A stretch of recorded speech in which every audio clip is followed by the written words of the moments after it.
Chapter 7, Neville, Goddard's The Power of Awareness.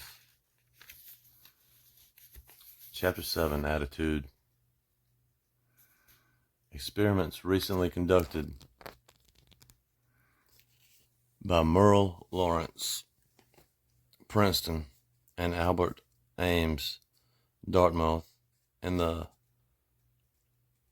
latter's psychology laboratory at Hanover, New Hampshire, prove that what you see when you look at something depends not so much on what is there as on the assumption you make when you look, since what we believe to be the real physical world is actually only an assumptive world. It is not surprising that these experiments prove that what appears to be solid reality is actually the result of expectations or assumptions. Your assumptions determine not only what you see, but also what you do, for they govern all your conscious and subconscious movements toward the fulfillment of themselves. Over a century ago, this truth was stated by Emerson as follows: as the world was plastic and fluid in the hands of God, so it is ever to so much of his attributes as we bring to it. To ignorance and sin, it is flint. They adapt themselves to it as they may, but in proportion as a man has anything in him divine, the firmament flows before him and takes his signet and form. Your assumption is the hand of God molding the firmament into the image of that which you assume.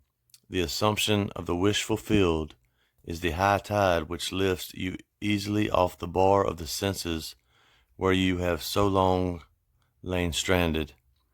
It lifts the mind into prophecy in the full right sense of the word, and if you have that controlled imagination and absorbed attention which it is possible to attain, you may be sure that all your assumption implies you will to pass. When William Blake wrote, "What seems to be is to those to whom it seems to be," he was only repeating the eternal truth.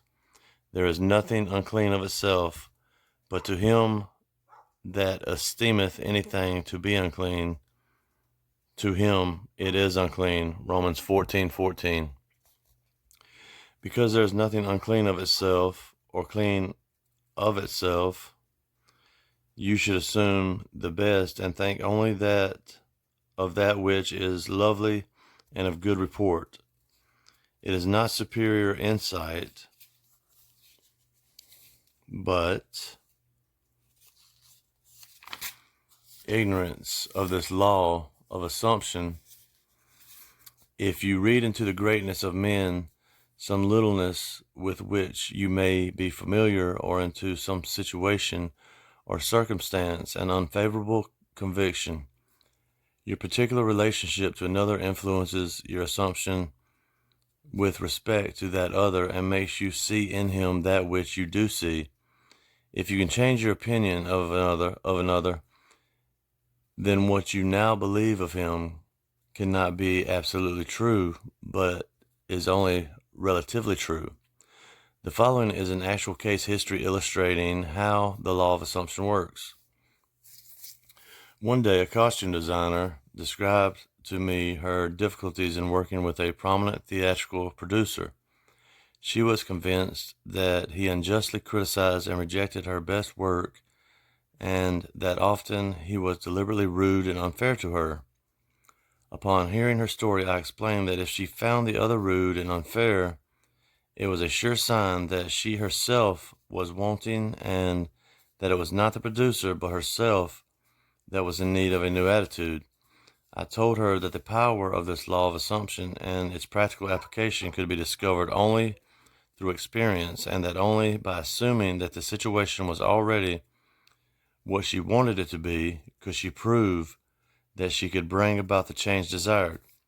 Her employer was merely bearing witness, telling her by his behavior what her concept of him was. I suggested that it was quite probable that she was carrying on conversations with him in her mind, which were filled with criticism and recriminations. There was no doubt but that she was mentally arguing with the producer, for others only echo that which we whisper to them in secret. I asked her if it was not true that she talked to him mentally, and if so, what those conversations were like. She confessed that every morning on her way to the theater, she told him just what she thought of him in a way she would never have dared address him in person.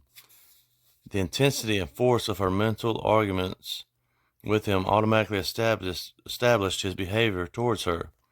She began to realize that all of us carry on mental conversations, but unfortunately, on most occasions, these conversations are argumentative,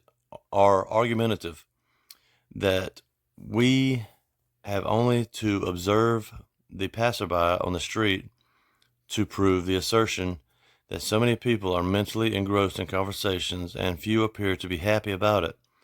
But the very intensity of their feeling must lead them quickly to the unpleasant incident they themselves have mentally created, and therefore must now encounter. When she realized what she had been doing, she agreed to change her attitude and to live this law faithfully by assuming that her job was highly satisfactory and her relationship with the producer was a very happy one. To do this, she agreed that before going to sleep at night, on her way to work, and at other intervals during the day, she would imagine that he had congratulated her on her fine designs and that she, in turn, had thanked him for her praise and kindness. To her great delight, she soon discovered for herself that her own attitude was the cause of all that befell her. The behavior of the employer miraculously reversed itself, his attitude echoing, as it had always done, that which she had assumed, now reflected her changed concept of him. What she did was by the power of her imagination. Her persistent assumption influenced his behavior and determined his attitude toward her.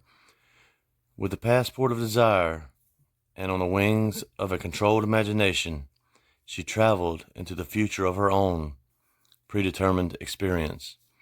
Thus we see it is not facts, but that which we create in our imagination, which shapes our lives.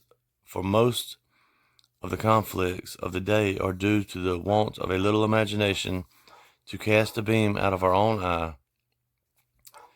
It is the exact literal-minded who live in a fictitious world. As this designer, by her controlled imagination, started the subtle change in her employer's mind, so can we, by the control of our imagination and wisely directed feeling, solve our problems.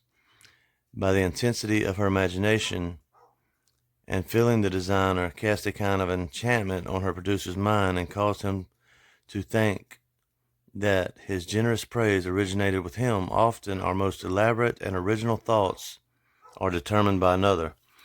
We should never be certain that it was not some woman treading in the winepress who began that subtle change in men's mind, or that the passion did not begin in the mind of some shepherd boy lighting up his eyes for a moment before it ran upon its way.